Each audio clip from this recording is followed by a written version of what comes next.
जैसा कि दोस्तों मैं आप सभी को BHU BSc इंट्रेंस एग्ज़ाम की तैयारी करा रहा हूं और हमारा आज का टॉपिक है जनरल ऑर्गेनिक केमिस्ट्री से जुड़े हुए जितने भी इम्पॉर्टेंट क्वेश्चन हैं उसको हम डिस्कस करेंगे।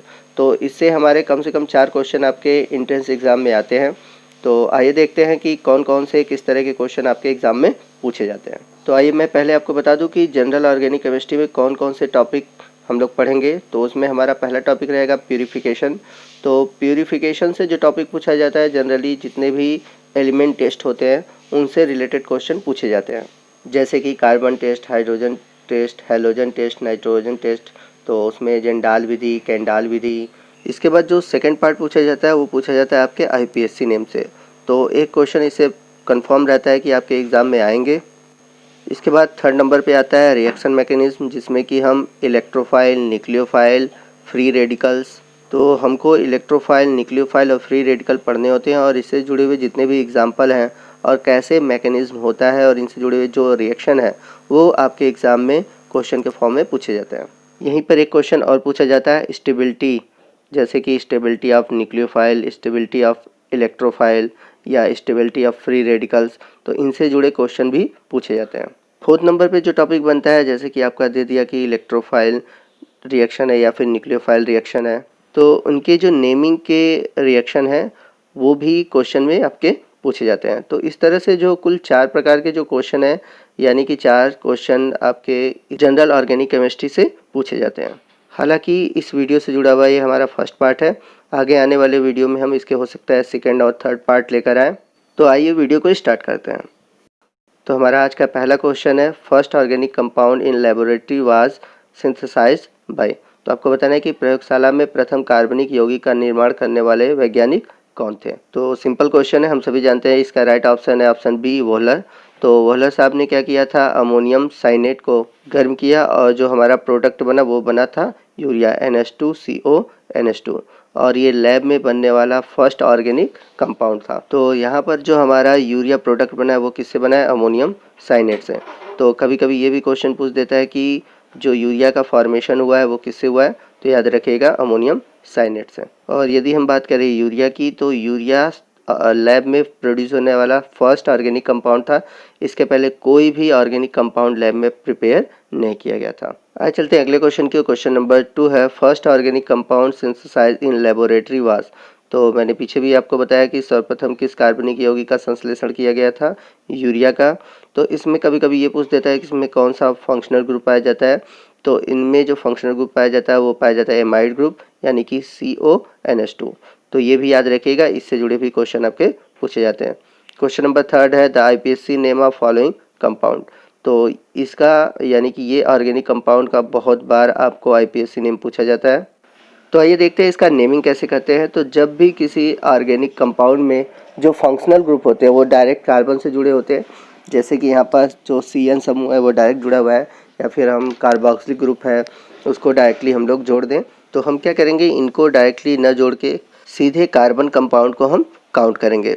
तो जैसे कि यहाँ पर हम कार्बन को नंबरिंग दे देते हैं 1 2 3, क्योंकि यदि आप यहाँ पर इसको 1 2 3 4 5 नंबर देते हैं, तो जब 1 2 3 4 5 देते हैं तो यहाँ पर जो बीच वाला कार्बोक्सिल ग्रुप है वो छूट जाता है। तो ऐसा करना पॉसिबल नहीं है। तो इसलिए हम क्या कहते हैं, जो डायरेक्ट कार्बन है उसको ही काउंट कर लेते हैं। तो इस तरह से ये हमारे 3 कार्बन है 1 2 3, यानी कि प्रोपेन या प्रोपेन 1 2 3। अब ये हमारा जो CN है, अब ये हमारा क्या है, कार्बोनाइट्राइल। तो इसलिए इसका जो नेमिंग करेंगे वो आएगा प्रोपेन 1 2 3 ट्राई कार्बोनाइट्राइल। तो यहाँ पर हमारा जो ऑप्शन बनेगा ऑप्शन 4 बनेगा। हालांकि जब ये स्टेट एग्ज़ाम में आते हैं या फिर क्लास 12 के बोर्ड के एग्ज़ाम में आते हैं, तो यहाँ पर जो हमारा राइट ऑप्शन बनता है ऑप्शन बी बनता है 3 साइनोपेंटेन 1,5 डाई नाइट्राइल। हालांकि ये आंसर गलत है, क्योंकि बोर्ड के एग्ज़ाम में तो इसे सही मान लिया जाता है, बट जो कंपटीशन के एग्ज़ाम है उसमें यहाँ पर इसको सही मानते हैं। अब यदि आपको एग्ज़ाम में फोर्थ ऑप्शन न देकर सेकंड ऑप्शन देता है तो वहाँ पर सेकंड ऑप्शन सही होगा। आइए चलते हैं अगले क्वेश्चन की ओर। क्वेश्चन नंबर 4 है, IPSC name of Cl3CCH2CHO is. तो यहाँ पर आप देख सकते हैं कि क्लोरीन है, फिर उसके बाद आपका इधर एल्डिहाइड है। तो नेमिंग हम एल्डिहाइड की तरफ से करेंगे और इसे पहला नंबर देंगे, तो 1 2 3। और तीसरे नंबर पे आपके 3 क्लोरीन है, तो हम इसको जो नंबर देंगे 3 3 3। अब 3 है तो ट्राई क्लोरो। अब यहाँ पर एल्डिहाइड है, तो एल्डिहाइड में जो सफिक्स होता है वो अल, तो हो जाएगा, और नंबर ऑफ कार्बन 3 है तो क्या हो जाएगा, प्रोपेनल। तो हमारा जो राइट ऑप्शन बनेगा ऑप्शन बी है 333 ट्राई क्लोरो प्रोपेनल। तो अल क्यों जुड़ा है, क्योंकि यहाँ पर फंक्शनल ग्रुप है एल्डिहाइड और उसका हम सफिक्स यूज करते हैं अल। आइए चलते हैं अगले क्वेश्चन की ओर। क्वेश्चन नंबर 5 है आईपीएससी नेम ऑफ कंपाउंड। तो यहाँ पर आप देख सकते हैं कि एक ऑर्गेनिक कंपाउंड दिया हुआ है। ऑर्गेनिक कंपाउंड में आपका जो है साइक्लिक कंपाउंड, तो यहाँ पर हम देखेंगे, यहाँ पर हमारा जो फंक्शनल ग्रुप है वो है फिनॉल। अब इसके हम इधर जाए चाहे इधर जाए, हमें दोनों तरफ 2 नंबर पे ही ब्रोमीन मिलेगा, और तीसरा यहाँ पर मिलेगा और चौथे पर ब्रोमीन मिलेगा। तो जब हम नेमिंग करेंगे तो 2, 4, और हम अगर इधर से जाते हैं तो ये वाला जो ब्रोमीन हमें छठे नंबर पे मिलेगा, तो हो जाएगा 2, 4, 6 ट्राई ब्रोमो फिनॉल। तो हमारा जो आंसर बनेगा वो होगा 2, 4, 6 ट्राई ब्रोमोफिनॉल। तो यहाँ पर हमारा जो राइट ऑप्शन है ऑप्शन सी है। तो यहाँ पर हम ऑप्शन सी पर क्लिक करेंगे। आइए चलते हैं अगले क्वेश्चन की ओर। क्वेश्चन नंबर 6 है, ये भी क्वेश्चन आपके बीएचयू बीएससी इंट्रेंस एग्जाम में आ चुका है। आइए देखते हैं क्वेश्चन को। IPSC name of lactic acid is, तो आपको लैक्टिक अम्ल का आईपीएससी नेम बताना है। तो हम सभी जानते हैं कि जो दूध है, दूध में आपका पाया जाता है लैक्टोज शुगर, जो कि बाद में कन्वर्ट हो जाता है लैक्टिक एसिड में, और उस लैक्टिक एसिड का जो फार्मूला है वो है CH3CH, नीचे लगा देंगे OH, और इसके बाद हो जाएगा COOH। तो ये है लैक्टिक एसिड का फार्मूला। अब यदि इसमें पूछ दे कि कौन सी आइसोमेरिज्म पाई जाती है, तो यहाँ पर पाया जाएगा ऑप्टिकल आइसोमेरिज्म। तो ये देखते हैं इसका नेमिंग कैसे करते हैं। तो नेमिंग हम कार्बोक्सी ग्रुप की तरह से करेंगे, क्योंकि ये आपका वरीयता श्रेणी में ऊपर है, तो 1, 2, 3। तो दूसरे पर आ जाएगा हाइड्रोक्सी, तो 2 हाइड्रोक्सी प्रोपेनोइक एसिड। तो हाइड्रोक्सी हम लोगों ने क्यों यूज़ किया है, क्योंकि अल्कोहल का जो प्रीफिक्स होता है वो कौन सा होता है, हाइड्रोक्सी होता है। तो इसी तरह आप लैक्टिक एसिड की तरह टार्ट्रिक एसिड है या और अन्य ऑर्गेनिक कंपाउंड है जिनका जो कॉमन नेम फेमस है, आप उनके आईपीएससी नेम याद रखिएगा, क्योंकि इनसे क्वेश्चन आपके पूछे जाते हैं। आइए चलते हैं क्वेश्चन नंबर 7 की ओर। क्वेश्चन नंबर 7 है the formula of ethane nitrile is, तो आपको एथेन नाइट्राइल का सूत्र बताना है। तो जैसा कि हम सभी जानते हैं कि नाइट्राइल के लिए सूत्र क्या होता है, यानी कि किससे प्रदर्शित करते हैं, CN से। अब यहाँ पर आपके लिए बोला है एथेन, तो जब ऑर्गेनिक कंपाउंड में कार्बन दिया होता है तो उसको हम 1 मानते हैं, तो हमें 2 कार्बन चाहिए, क्योंकि एथेन दिया है तो एक और CH3 जोड़ देंगे, तो हमारा हो जाएगा आपका right option option B CH3CN। लेकिन आप एग्ज़ाम में बहुत गलती करते हैं और आप सोचते हैं कि एथेन लिखा है तो आप C2H5 लिखकर CN जोड़ देते हैं। तो आप ऐसी गलती मत करिएगा, इसको ध्यान दीजिएगा। आइए चलते हैं अगले क्वेश्चन की ओर। क्वेश्चन नंबर 8 है प्रोपेन नाइट्राइल का सूत्र है the formula of propane nitrile is. तो सिंपल सा ये आप खुद कर सकते हैं। तो प्रोपेन बोला है तो प्रोपेन मतलब 3 कार्बन, तो 1, 2, 3। तो जब भी कार्बन के साथ इंक्लूड करेंगे तो आप 3 ही कार्बन लेंगे, तो CN भी उसके साथ इंक्लूड होना चाहिए। तो आप सिंपली इसको कर सकते हैं। तो ऑप्शन है आपका बी। चलते हैं क्वेश्चन नंबर 9 की ओर। निम्नलिखित में से कौन सा एरोमेटिक यौगिक नहीं है। तो जैसा कि हम सभी जानते हैं जितने भी बेंजीन ग्रुप वाले कंपाउंड होते हैं वो आपके कहलाते हैं एरोमेटिक कंपाउंड। तो बात करें हम पिरिडीन की, तो पिरिडीन का स्ट्रक्चर आप देख रहे हैं, इसमें भी एरोमेटिक कंपाउंड होगा, नेप्थलीन में भी होगा, जाइलिन में होगा। बट जो साइक्लोहेक्सेन है, तो जब आप साइक्लोहेक्सेन का स्ट्रक्चर बनाएंगे तो इसमें कोई भी डबल बॉन्ड आपको दिखाई नहीं देगा, और सभी कार्बन पर कितने क्लोरीन होंगे, 6 होंगे। तो ये एक ऐसा कंपाउंड है जो कि एरोमेटिक कंपाउंड नहीं है। चलते अगले क्वेश्चन की। क्वेश्चन नंबर 10 है जो कि आपका आईपीएससी नेम पूछा हुआ है। तो यहाँ पर आप देखेंगे क्वेश्चन में, तो यहाँ पर कार्बोक्सिलिक ग्रुप है तो इसको हम पहला नंबर देंगे, फिर 1, 2, 3, 4, 5। तो यहाँ पर सेकंड पे आपको डबल बॉन्ड दिख रहा है, तो हमारा जो राइट ऑप्शन बनेगा वो बनेगा 2 पेंटेनोइक अम्ल। ओइक इसलिए जोड़ेंगे क्योंकि यहाँ पर डबल बॉन्ड है, वो भी दूसरे नंबर पे है, तो इसलिए नाम इसका पड़ेगा 2 पेंटेनोइक अम्ल। आइए चलते हैं अगले क्वेश्चन की ओर। क्वेश्चन नंबर 11 है निम्न में से कौन सा आईपीएससी नाम सही नहीं है। Which of the following IPSC name is incorrect. तो यहाँ पर जो पहला ऑप्शन है 3 पेंटेनोन, तो ये बन सकता है, तो ये ऑप्शन सही है। बढ़ते हैं दूसरे की ओर, 3 पेंटाइन, तो 3 पेंटाइन पॉसिबल नहीं है।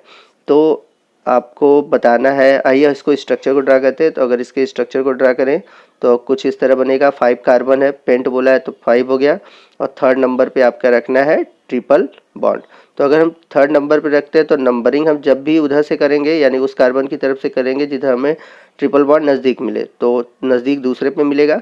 तो इसलिए ये पॉसिबल नहीं है। तो यहाँ पर जो हमारा इनकरेक्ट पूछा हुआ है, तो हमारा जो इनकरेक्ट आंसर है वो ऑप्शन बी है। चलते हैं क्वेश्चन नंबर 12 की ओर। द आईपीएससी नेम ऑफ, तो आपको ऑर्गेनिक कंपाउंड दिया गया है, इसका आईपीएससी नेम बताना है।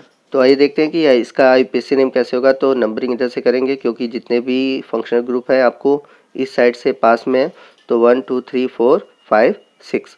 अब यहाँ पर देखते हैं जो हमारा ये फंक्शनल ग्रुप है थर्ड नंबर पर, जो कि कीटोन है, और ये आपकी वरीयता श्रेणी में ऊपर की ओर है।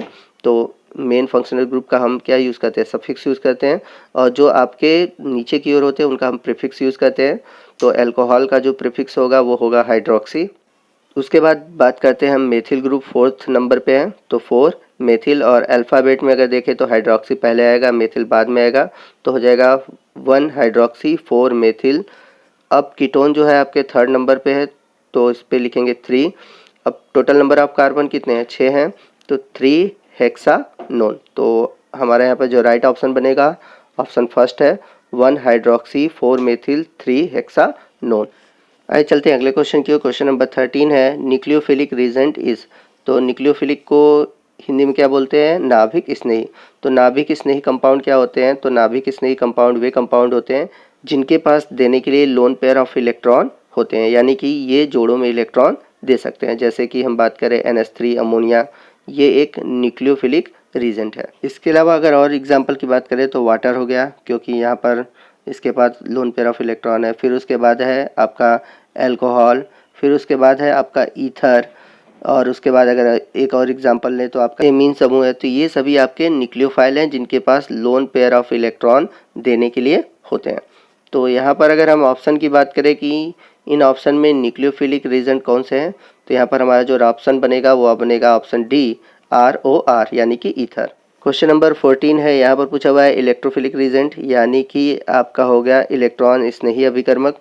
तो इलेक्ट्रॉन स्नेही अभिकर्मक वे अभिकर्मक होते हैं जो कि जोड़ों में इलेक्ट्रॉन लेते हैं, यानी कि इनके पास इलेक्ट्रॉन की कमी होती है। तो जैसे एग्जांपल के रूप में हम ले लें AlCl3, तो एल्युमिनियम यहाँ पर 3 इलेक्ट्रॉन का साझा करेगा, यानी कि इसके पास टोटल इलेक्ट्रॉन 6 होंगे, 2 की कमी होगी। फिर एक और एग्जाम्पल लेते हैं BCl3, इसमें भी यही सेम रीज़न है, BF3। तो ये सभी ऐसे कंपाउंड हैं जो कि इलेक्ट्रोफिलिक रीजेंट है, यानी इनके पास 8 इलेक्ट्रॉन नहीं होते और ये जोड़ों में इलेक्ट्रॉन लेते हैं। तो मोस्टली जितने भी आपके एग्जाम में क्वेश्चन पूछे गए हैं मैंने वो लिख दिया, आप उसको नोट कर सकते हैं। तो आते हैं क्वेश्चन में। तो क्वेश्चन में हमारा जो राइट ऑप्शन है ऑप्शन डी है, फेरिक क्लोराइड। तो कैसे है, तो अगर आप बनाएंगे FeCl3, तो FeCl3 के पास कितने होंगे इलेक्ट्रॉन, आपके 6 इलेक्ट्रॉन होंगे। तो 6 इलेक्ट्रॉन होंगे, 2 इलेक्ट्रॉन की कमी है, तो ये 2 इलेक्ट्रॉन ले सकता है। तो यहाँ पर राइट ऑप्शन है FeCl3।